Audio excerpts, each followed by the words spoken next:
So, there's a story that's been floating around the internet for a while now, and this one got people paying attention for a reason. What if a developer fought their publisher for a game, won in court, and then rebooked their Gacha RPG into a one-time purchase PC title? No microtransactions, no stamina, no pity counter, just a full premium open-world game. It sounds like a gamer's fairy tale, a story almost too good to be true. For months, that's exactly what it was. A rumor with a happy ending nobody expected to actually arrive. Well, it arrived. On July 22nd, DragonSword Awakening launched on Steam, $29.99, no gacha, and it's sitting comfortably in very positive territory.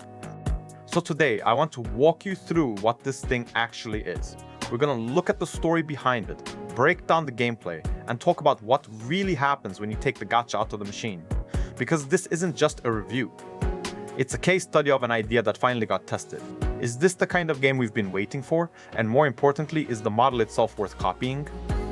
Before we get into the gameplay, you need to understand the journey this game took, because it's genuinely wild. The developer is Hound13, a South Korean studio with veterans from Dragon Nest, known for the mobile game 100 Soul.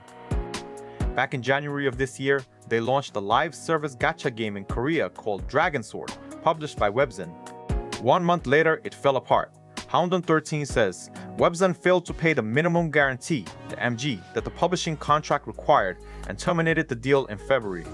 Webzen's position was that this unilateral termination wasn't legally valid, and when Hound13 announced it would relaunch the game independently, Webzen filed for an injunction to block the release outright. They also claimed the studio had reused translation materials without permission. Here's where the fairy tale part kicks in. On July 22nd, the Seoul Central District Court dismissed the injunction, all of it. The court found the termination was lawful because the publisher hadn't just missed the payment, it had also made clear it intended to refuse it. The translation claim was thrown out for lack of evidence, and the court decided Webzen wouldn't suffer irreparable harm from the game shipping. Now, an important asterisk, because I don't want to sell you a clean ending. This was an injunction ruling, not the end of the war. The main lawsuit over publishing rights is still ongoing. Webzen has said it plans to appeal, and it still holds a significant equity stake in the studio. Hound13's finances are, to put it gently, not in a comfortable place. So the studio is not out of the woods. But the game shipped, and that's what we're here for. The first thing you notice is how good this game looks. It's built in Unreal Engine 5, and it's a vibrant, anime-styled open world called the continent of Orbis. This isn't chasing hyper-realism, it's a rich, saturated art style that makes the world feel lush and inviting. Nobody's going to look at this and see a converted mobile game. And credit where it's due, it's not a hardware monster either. Hound13 lists a GTX 360 as minimum, an RTX 360 as recommended, and it reportedly runs well on Steam Deck. The story is a fantasy RPG story. You play as Lute, a young traveler heading for Orbis who gets swept up with a mercenary named Johnny and an elf named Castella. The group ends up chasing the secrets of 6 legendary heroes, while a dragon that's been asleep for 60 years wakes back up. It's serviceable. Some reviewers found the big set-piece moments genuinely fun, others found the writing generic and the localization rough in places. That's about as much lore as I want to get into, because the gameplay is the real story here. And here it is, the heart and soul of DragonSword Awakening, the combat. If there's one reason this game is being talked about, it's this. You control a party of 3 and you can instantly swap between them. That's the core mechanic. Combat is built around applying status ailments like stun or airborne, and when you land one, it triggers a signal skill. You tag in another character for a follow-up hit that extends the combo. It's a character action game bolted onto strategic, party-based RPG management. And it's an evolution of the Switch action system Hound13 was already experimenting with in 100 Soul. It's obvious this system was designed to make every character in a live service roster feel unique and desirable. And it feels good in the hand, which is the part you can't fake. Hits land with a snap. The tag-in animations flow into each other, instead of stopping the action dead. And once you internalize which character sets up which ailment, you stop thinking in terms of 3 separate heroes and start thinking of the party as one long combo string.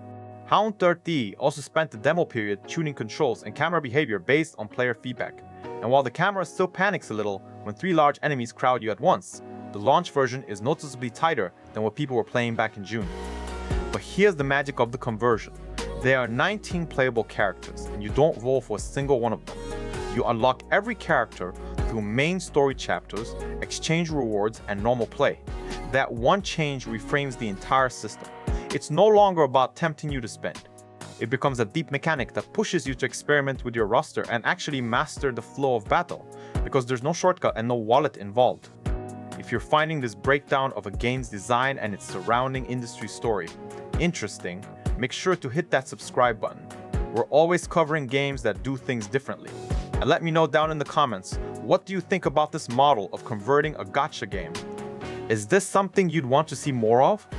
So, DragonSword Awakening has premium graphics and a fantastic combat system with no gacha. It launched at $29.99. It went out with more than 450,000 wishlists behind it. It peaked above 20,000 concurrent players in its first weekend, and the Steam reviews are sitting around 90% positive as I record this. So it's the perfect game, right? A flawless victory. Well, not quite. And this is the part I think matters most, because the design DNA from its live service origins is still very much in the building. The grind is still there. Reviewers have been pretty consistent on this. You will replay dungeons and hunts a lot, farming currency and upgrade materials, and progression follows gacha logic rather than the streamlined curve of a traditional action RPG. Gear matters more than character level, which means if you skip the equipment systems, enemies start feeling like damage sponges. That complaint followed the game all the way from the demo, and while balance has improved, plenty of players still say encounters are tuned to force character swapping rather than letting you commit to a favorite. Exploration has the same issue in a lighter form. Orbis is dense and full of windmills, goddess statues, and puzzles that unlock fast travel and healing. But a chunk of the world activity ends up being something you do when you've run out of things to farm. And the harshest reviews. And there are some genuinely harsh ones. Argue the combat is flashier than it is deep, and that the localization reads like it went through a machine and never came back out. These are the faint echoes of a game designed to be played forever, not for a single campaign. And I think that's the honest lesson here. Removing the storefront doesn't automatically remove the skeleton underneath it. The systems that were built to keep you logging in every day are still shaping how the game asks for your time, even though it no longer asks for your money. Content-wise, you're looking at roughly 20 hours for the main story, up to around 40 if you're a completionist, with 59 achievements and optional online co-op along for the ride. For a 30 game, that's a respectable amount. Monetization is limited to cosmetic costumes and familiars. No stamina, no premium currency, no pay to win, and the deluxe edition if you want it. So the model respects your money. Whether it always respects your time is more debatable. So yeah, to keep it short, we come back to the big question. This isn't a perfect game. It carries real structural baggage from its past, with genuine stretches of grind and repetition. The story is standard fantasy fare, and the writing won't be the reason you stay. But what DragonSword Awakening represents is far more important than its score. It's a developer that believed in its product enough to fight for it in a courtroom, and then trusted its players with a fair, upfront price instead of a slot machine. The art style is stunning. The combat system is genuinely engaging, and the numbers suggest a lot of people were waiting for exactly this offer. If you're an action RPG fan, if you love gorgeous anime visuals, and if you want to support a developer making a brave, pro-consumer choice, this is an easy recommendation at $30. It's a real victory for a studio that's still fighting, and more importantly, it's proof that the concept works. The fairy tale got a happy ending, and this time, you can actually play it. And this sentence concludes today's video. If your time was respected, a like or comment is very much appreciated.